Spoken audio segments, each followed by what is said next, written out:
when you get cancer, people avoid you. Well, they either avoid you or they give you advice that, their way of what they think is best in terms of dealing with the cancer. And all you really need, or what I was looking for, was, to be listened to and to be understood. I still content that I'm probably still here because of that first step, that meeting that was out of the blue, wasn't even an appointment. I just walked in. So my name is Margaret, and I was diagnosed with breast cancer about 2 years ago. And at the age of 50, it's very difficult to, with 3 young kids, it's very difficult to suddenly go, damn, I have cancer. It's a scary thing. And I was a bit lost and confused. For a long time, I didn't take up any of the help that I was offered because I didn't think I needed it. But I made my life more difficult, much more difficult than it needed to be. Everybody that knows me would say Chris is the most positive person they've ever met, but for about a week and a half, I went through some very dark places. I can only describe that feeling as being, it was like being locked out of life. Life was there, life was continuing on, but it was almost like I couldn't participate in life that I had beforehand, and I didn't know what life looked like afterwards. I love life a lot, but I couldn't see beyond the prognosis that was given to me. One day I just left my office after having been for further tests in the Barnes Hospital. I walked out and somebody had mentioned ARC House to me.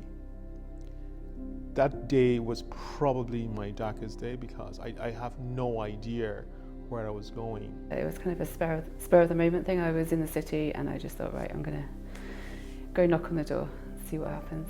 I remember going up the stairs to the old house and a little nervous.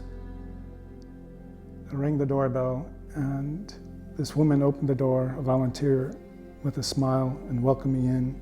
Anyway, she invited me in, and for someone that wasn't even a trained counselor, that woman is probably the reason why I'm still alive today. It's just like a house. It's like any home. It's like going to visit a friend. You ring the doorbell, the door is opened and you're welcomed in. The kettle's always on, and we just take things from there. It just gave me a place where I could just come and relax and take some of that load off and be in an environment where I was understood. But I didn't have to say anything, I didn't have to talk about it, but everybody that's around knows why you're here. Being able to listen and also providing an environment where people like me and other people that can't talk to their loved ones or to friends come in and just share what they're going through with each other.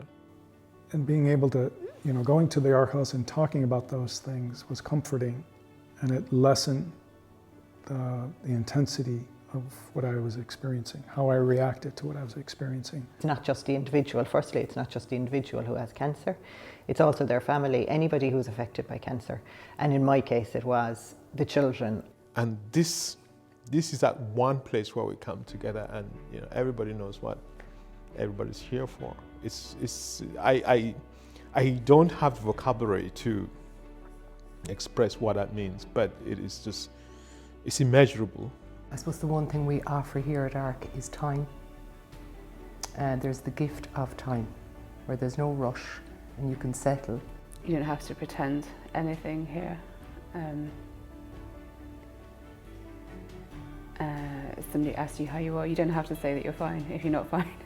People feel that they can say what they want without being judged, and it's confidential and all that. But I think most people would say it's such a relief to come in here, and they talk about the mask. I can take off the mask.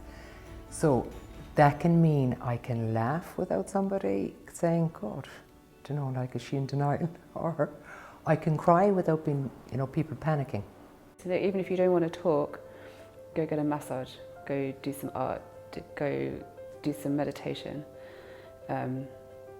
All of those things are offered here, and you can go take part, and you don't have to talk about cancer. In fact, we hardly ever talk about cancer when we're here, but at least you're surrounded by other people who understand you and what you're going through.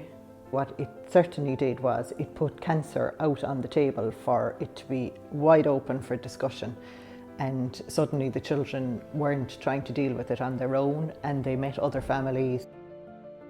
And in some ways, you know, I look back and the doctors, the surgeons saved my life, but so did the ARC House. The role of Cork ARC is to provide support services for patients with cancer and their families. I think it's a safe place. It's like an oasis for them in their journey. When we think of cancer in medicine, we think of a physical thing, a cancer, a cell that's gone wrong, a lump that someone can feel, a shadow on a scan.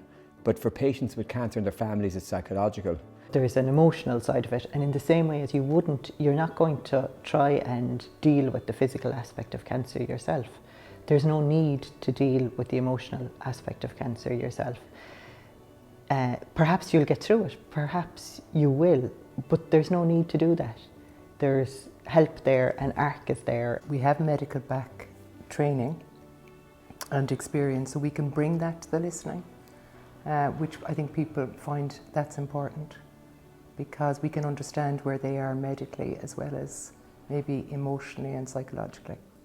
I think what Cork ARC is, it's a place you can go and forget who you are outside and forget all your responsibilities outside. And you can just go in there and just be you with cancer or dealing with cancer or processing cancer. And you'll be helped yourself in there. And you can actually leave everything else outside the door. So it allows you to just be you dealing with cancer. And you know that you will feel better after going there. And there's practical help too. You know, it's not all about the emotional side of things. There's people here who can help you if you need information. I suppose the big thing I've learned is that isolation isn't good. There's a French writer called Morias who said that man alone is man insane.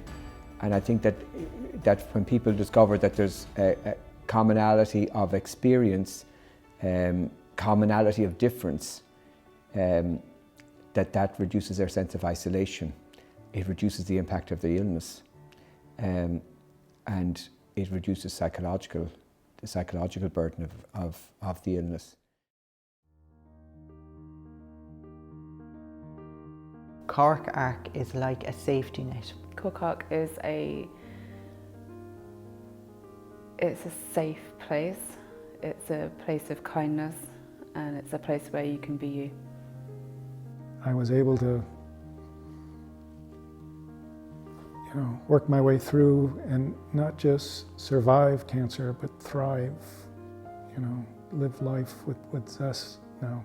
Cancer does change you, and it changes how you look at the world, or certainly it did in my case. Whatever happened in there that day, and from a non-professional, it made me love life again. Made me want to, it changed me a lot.